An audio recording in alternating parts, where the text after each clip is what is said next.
Sabda TV. Yang ketiga, bencana hasad adalah menyengsarakan hati.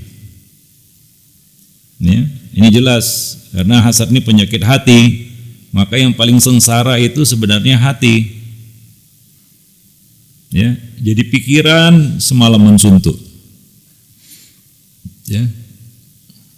Maka itu mengganggu aktivitas hati. Contohnya apa? Dia jadi mudah marah. Susah menahan amarah. Karena menahan amarah itu adalah amal hati. Kenapa? Karena hatinya ada hasad. Merasa nggak enak aja itu hati. Mau marah aja, pelampiasannya karena belum puas ini, karena yang ditarget orang yang dihasatinya belum kena kepalanya kan gitu ya. Maka pelampiasannya di rumah itu sama istrinya, sama anaknya.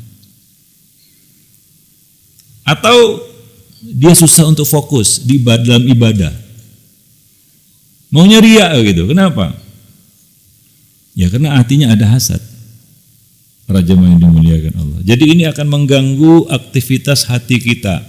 Amal-amal hati akan terganggu dengan penyakit hasad ini jika dia dipelihara. Ya, jika diikuti penyakit ini, ya. Makanya kalau kita misalnya kena flu lagi, kita ikuti itu ya. Malas gitu ya, akhirnya benar-benar kena itu. Besok nggak bisa bangun. Ya kan? Tapi kalau kita saya harus lawan ini. Demikian juga hasad ketika dia mulai menyerang hati kita terasa itu. Ini mungkin ada hawa-hawa hasad ini. Tapi kalau kita lawan itu, pergi dia. Kita bisa atasi itu. Seperti kata Al-Hasan Al-Basri, ya, tidak ada orang yang tidak ada hasad dalam hatinya, tapi orang yang mulia dia dapat meredamnya. Orang yang hina dia akan mengikuti hasad itu. Wallahu a'lam bishawab. Baik. Jadi yang paling sengsara dengan penyakit ini adalah hati sebenarnya, bukan yang lainnya. Baik. Hati itu akan menyuruh ya semua anggota badan untuk sibuk dengan hasad itu. Maka mata pun akan selalu mengawasi keadaan orang yang dihasati, cari-cari tahu kan gitu ya.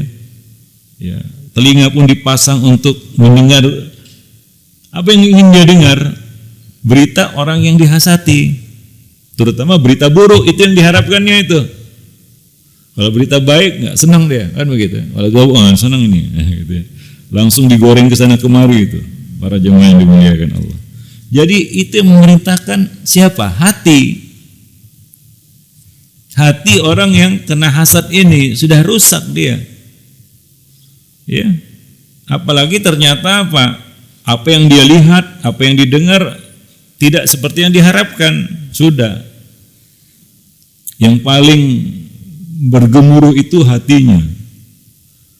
Bahkan orang yang disebutkan ya bahwa orang yang kena hasad akut itu sampai menggeletar badannya itu. Ketika dia dengar orang target hasadnya ternyata dapat nikmat atau tidak seperti yang diharapkan, tidak dapat musibah itu. Sementara dia dapat musibah itu.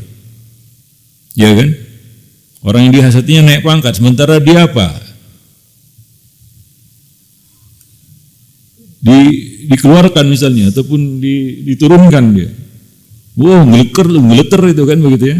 Nah, sampai menggeleter itu, pengaruhnya ke badan itu. Orang lain yang dihasatinya dapat nikmat, dia justru apa? Kehilangan nikmat itu. Ya?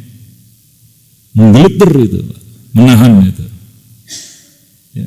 Karena dia sudah tidak bisa menghandle hatinya lagi. Ya, menggeleter tahu. Macam orang sawan gitu. Iya, kejadian itu. Sampai seperti itu pengaruhnya terhadap badan gitu ya.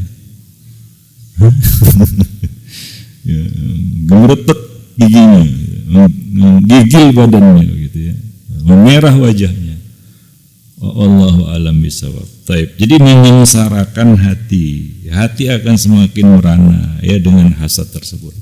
Wallahu a'lam bishawab. Taib.